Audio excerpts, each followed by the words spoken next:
IT job కోసం చూస్తున్నారా? ఐటీలో కెరియర్ బిల్డ్ చూసుకోవాలనుకుంటున్నారా? అయితే సమాధానం కోడింగ్ ట్యూటర్.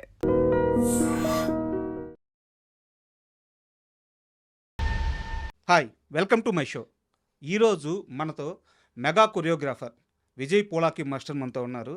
అంటే ఆయనకి ఎలాంటి ఇంట్రడక్షన్ ఇప్పుడు అవసరం లేదు, ఎందుకంటే ఇండస్ట్రీలో ఆయన పేరు ఇప్పుడు రీసౌండ్తో వినిపిస్తుంది. మనశంకర్ వరప్రసాద్ సినిమాలో మెగాస్టార్ చిరంజీవి గారితో ఆయన 2 పాటలు కంపోజ్ చేశారు. అండ్ ఆ 2 పాటలు కూడా ఎంత పెద్ద సక్సెస్ అయ్యో మనం చూస్తున్నాము. అలాగే ఈ సినిమాలో మెగాస్టార్తో ఆయన జర్నీతో పాటు అసలు ఆయన సినీ జర్నీ ఎలా స్టార్ట్ అయింది, ఇక్కడ ఎన్ని కష్టాలు పడ్డారు, ఇప్పుడు ఎలా ఉన్నారు, ఇలాంటి అన్ని విషయాలను తెలుసుకుందాం. హాయ్ మాస్టర్, నమస్తే. నమస్తే అండి. ఏంది మాస్టర్ సంగతి? అదిరిపోద్ది సంక్రాంతి. ఓకే, సంక్రాంతి ఎలాగో అదిరిపోద్ది, సంగతి ఏంటి? అదిరిపోద్ది సంక్రాంతి. మాస్టర్, మీరు ఆ డ్యాన్స్, ఆ సాంగ్స్, ఆ మూడ్లో నుంచి బయటకు వచ్చి ఇంటర్వ్యూ మూడ్లోకి రండి. ఎస్, ఇప్పుడు చెప్పండి ఏంటి సంగతి? డెఫినెట్గా ఈ సంక్రాంతికి చాలా పెద్ద సెలబ్రేషన్ చేసుకుంటాం మనం అందరం. ఉమ్, బాస్ అంటే మళ్ళీ చాలా రోజుల తర్వాత ఒక 30 years బ్యాక్ వెళ్ళినట్టు అనిపిస్తుంది మీకు బాస్ని చూస్తే. ఉమ్, అదిరిపోద్ది. సూపర్. ఇంటర్వ్యూలోకి వెళ్ళే ముందు నాకు ఒక చిన్న డౌట్ ఉంది, యా, అది క్లారిటీ మీరు ఇస్తే మనం ఇంటర్వ్యూ స్టార్ట్ చేస్తాం. డెఫినెట్గా అండి. 100%. మీ పేరు విజయ్ పోలాకి మాస్టరా, విజయ్ పోలంకి మాస్టరా, ఏది కరెక్ట్? లేదండి, ఎన్ లేదండి, ఓన్లీ పొలాకి, POLAKI. బట్ మొత్తం ఎక్కడ చూసినా కానీ కొంతమంది ఏంటంటే ఎన్ యూజ్ చేస్తున్నారు. ప్లీజ్, నా పేరు only Polaki Vijay, POLAKI. Yes, clarity ఇచ్చేసారు. Thank you. అండ్ ఇంటర్వ్యూలోకి వెళ్ళే ముందు యా, మనం ఒక ఫ్యాన్ మూమెంట్ షేర్ చేసుకుందాం. అంటే ఇప్పుడు దాకా మీరు చాలా ఇంటర్వ్యూలు ఇచ్చుంటారు, ఆ సాంగ్స్ గురించి, ఆ జర్నీ గురించి చెప్పుంటారు. సో మన దాంట్లో ఉన్నా కానీ మనం కొంచెం కొత్తగా, ఇప్పుడు చిరంజీవి గారు అంటే ప్రతి ఒక్క మనిషికి ఒక ఫ్యాన్ మూమెంట్ ఉంటుంది. అవును. ఇప్పుడు నాకు ఆయన ఒక డ్యాన్స్ స్టెప్ నచ్చి ఉంటుంది, ఒకనే ఉందిలేండి, చాలా ఉంటాయి. అందులో ఒకటి నాకు బాగా ఇష్టమై ఉంటుంది. విజయ్ మాస్టర్కి ఏది బాగా ఇష్టం చిన్నప్పటి నుంచి చూసిన వాటిల్లో? యా, నాకు బాగా ఇష్టం అంటే దాయి దాయి దమ్మని, రాధే గోవింద, తర్వాత కొండవీడి దొంగలో చమక్ చమక్ జమ్, అది ఒకటి, అవును, బంగారు కోడిపెట్ట, అంటే చాలా సాంగ్స్ ఉన్నాయండి. అండ్ మెలోడీ సాంగ్స్లో అంటే నాకు అబ్బని తీయని దెబ్బ, అండ్ తర్వాత శుభలేఖ రాసుకున్నా, అండ్ రౌడీ అల్లుడిలో లవ్లీ మజోరే మజకం, అది అండ్ ఆ సాంగ్ చాలా ఇష్టం. అండ్ అది అందులో బోలో బోలో సాంగ్ ఉంది, బోలో బోలో, ఆ సాంగ్. అంటే ఇలాంటి చాలా ఉన్నాయండి. అంటే చిరంజీవి గారి గురించి లిస్ట్ చెప్పాలంటే చాలా సాంగ్స్ ఉన్నాయి. అసలు మనకి అయిపోద్ది ఇంటర్వ్యూ మొత్తం అదే అయిపోద్ది, అంత ఇష్టం అండి ఆయన అంటే. అంటే మీరు ఈవెన్ నేను లాస్ట్ టైం ఫస్ట్ చిరంజీవి గారి సాంగ్ వచ్చిన వెంటనే నేను ఒక పోస్ట్ పెట్టా. అంటే నాకు ఆ పోస్టు అంటే నైట్ 3 o'clock అలా పెట్టానండి. అది నాకు అంటే ఎంత ఎమోషన్ అయ్యానంటే ఆ పోస్టు చాలా మంది, అది చాలా రీచ్ వెళ్ళింది. ఆ పోస్టు నేను అంటే చాలా ఇష్టంతో అనమాట. ఎవరు డ్యాన్స్ చూసుకుంటూ నేను ఇక్కడ దాకా వచ్చానో, అంటే ఎవరి సినిమాలు చూసుకుంటూ నేను ఇక్కడ దాకా వచ్చానో, అలాంటిది ఈరోజు ఆయన కొరియోగ్రఫీ చేసే అవకాశం నాకు రావడం నిజంగా గాడ్ గిఫ్ట్. సూపర్.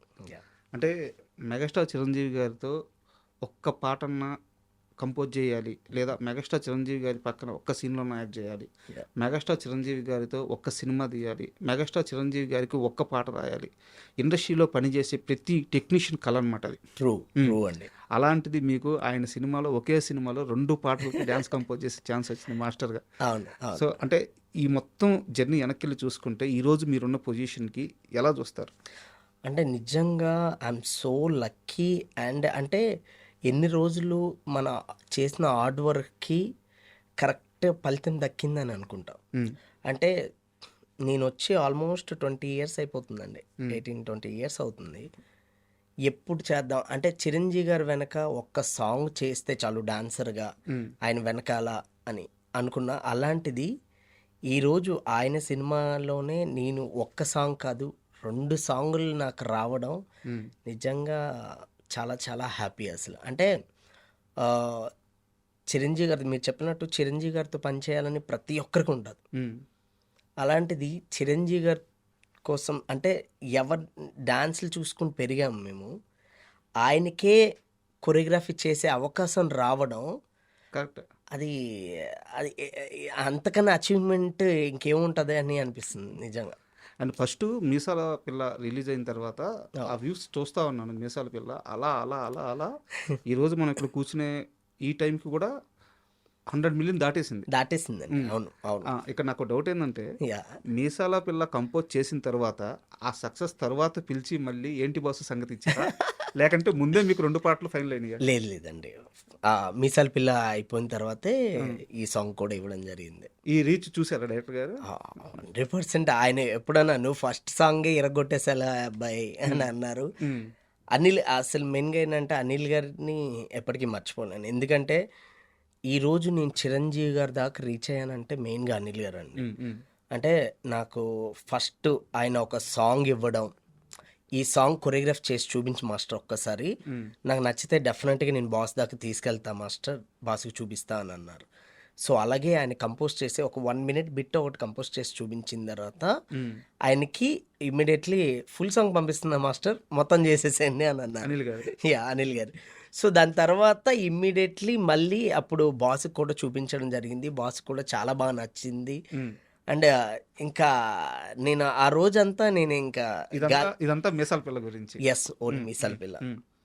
సో మీసాల పిల్ల అప్పుడు జరగడం అంటే అది కన్ఫర్మ్ అయిన వెంటనే నాకు తెలియలేదండి, ఏడ్చేసా అసలు. సో నాకు తెలిసి ఒక 30 మినిట్స్ ఏడుస్తూనే ఉన్నా. అంటే ఎక్స్పెక్ట్ చేయని విషయం అండి. అసలు నేనేంటి బాస్తో పనిచేయడం ఏంటి, అసలు ఆయన వెనక ఒక సాంగ్ చేస్తే చాలు డాన్సర్గా అనుకున్నాను. అలాంటిది బాస్తో పనిచేయడం నిజంగా గాడ్ గిఫ్ట్. అది ఎప్పటికీ గుర్తుండిపోద్ది. ఆ 2025 అనేది నా లైఫ్లో ఎప్పటికీ గుర్తుండిపోద్ది. 2025 అనేది మీది? ఎస్. నాది కాదు, నాకు గుర్తుండిపోయేది. లేదు, మీ ముద్ర ఆల్రెడీ పడిపోయింది. యా. సో దాని రిజల్ట్ 2026 స్టార్టింగ్లో కనిపించబోతుంది. 100% అండి, 100%. మీరు అందరూ అండ్ ఈవెన్ మీసాల పిల్లలో ఇంకా చాలా ఉన్నాయి. డెఫినెట్గా మీరు అందరూ ఎంజాయ్ చేస్తారు. యాక్చువల్గా మీసాల పిల్లలో కొన్ని కంపోజిషన్స్ ఉన్నాయి, వాటి గురించి స్పెసిఫిక్గా అడగాలని చెప్పి అనుకున్నాను. Yes please. అంటే చిరంజీవి గారు, నేను ఓపెన్గా చెప్తున్నాను, చిరంజీవి గారు చూడని ఆయన వేయని డ్యాన్స్ లేదు, ఆయనకి తెలియని గ్రేస్ లేదు. 100%. కాకపోతే ఈ సినిమాలో అక్కడక్కడ ఒక అలుగు ఉంటుంది, ఆయన ఎక్స్ప్రెషన్స్లో చిన్నగా అలుగుతా, సిగ్గుపడతా, ఇలాంటి ఎక్స్ప్రెషన్స్ ఉంటాయి. అవును అవును. చిరంజీవి గారికి డ్యాన్స్ కంపోజ్ చేయడం, ఆయన వేయడం అనేది చాలా సర్వసాధారణ విషయం. అవును. ఇలాంటి ఒక ఎక్స్ప్రెషన్స్ ఉంటాయి అని చెప్పి ఎలా అంత పెద్ద హీరోకి మీరు ఫీలింగ్ ఇచ్చారు? అంటే ఆయన చెప్పాల్సిన అవసరం లేదండి. ఇప్పుడు ఏంటంటే నార్మల్ స్టెప్ చూపించి సార్ ఫైనల్ ఇలా ఇలా వస్తాం, ఇలా ఉంటుంది అనగానే ఓకే మాస్టర్ అని చెప్పేవారు. సో అలా చెప్పి ఆయన మనము జస్ట్ ఒక 10% చాలు అని అనుకుంటే అది 100% వచ్చేది. అంటే అసిస్టెంట్ చేత అయినా నేను చేసినప్పుడైనా, నేను చేసినప్పుడు జస్ట్ నార్మల్ చూస్తే ఆయన చూస్తే అలా చూస్తూ ఉండిపోయేవాడిని. సో ఈవెన్ కచ్చిప్ స్టెప్ అయితే ఫస్ట్ సింగిల్ టేక్లో చేశారండి. కచ్చిప్ స్టెప్ సింగిల్ టేక్లో జస్ట్ అలా వచ్చారు, మ్యూజిక్లో చూసుకొని సింగిల్ టేక్లో చేశారు అది. అంటే అసలు బాస్ని అలా చూసి సెట్ క్లాప్స్ కొట్టింది అసలు ఆ స్టెప్కి అరుపులు. సో అది నిజంగా అంటే ఒక ఫ్యాన్గా నాకు ఎప్పటికీ గుర్తుండిపోద్ది అది. సూపర్. అండ్ ఆ పాటలో ఆ చేయి ఇట్లా లాగేటప్పుడు లైట్గా మనకి వీణా స్టెప్ రెఫరెన్స్ లాగా అవునండి అనిపిస్తుంది. అవును అవును. మా బాస్కి మీరు చెప్పేటప్పుడు ఇలా ఈ స్టెప్ చూపించినప్పుడు విజయ్ ఇది మనం అప్పుడు అంత క్రియేట్ చేసింది కదా, ఇప్పుడు అవసరం ఇలాంటి క్వశ్చన్స్ ఏమి రాలేదా? లేదండి, నేను యాక్చువల్లీ సేమ్, నాకు కూడా అదే డౌట్. యాక్చువల్లీ ఏంటంటే నేను ఏ ఇంద్రా సినిమా చూసుకొని నేను ఇక్కడ దాకా అంటే చిన్నప్పుడు అదే సినిమా చూసి నేను ఆ సాంగ్ చేయడం, దాయిదాయిదమ్మ ఎన్నిసార్లు చేశానో లెక్కలేదు. సో వినాయక చవితి వచ్చినప్పుడు, స్కూల్లో ప్రోగ్రామ్ జరిగేటప్పుడు ఇలా నేను చేసేవాడిని. అలాంటిది అదే వీణా స్టెప్పు అలాంటిది ఆ రీక్రియేట్ చేయడం, సో చాలా అది నాకు దక్కడం నిజంగా నాకు హ్యాపీ అనిపించింది. ఆయన దానికి చెప్పగానే ఓకే అని అన్నారు, ఇంతే కదా అని అన్నారు అంతే. అంటే అదే అంటున్నా, ఆయన చైన్ స్టెప్స్ కాదు, గిన్నిస్ బుక్ రికార్డ్ అంటే.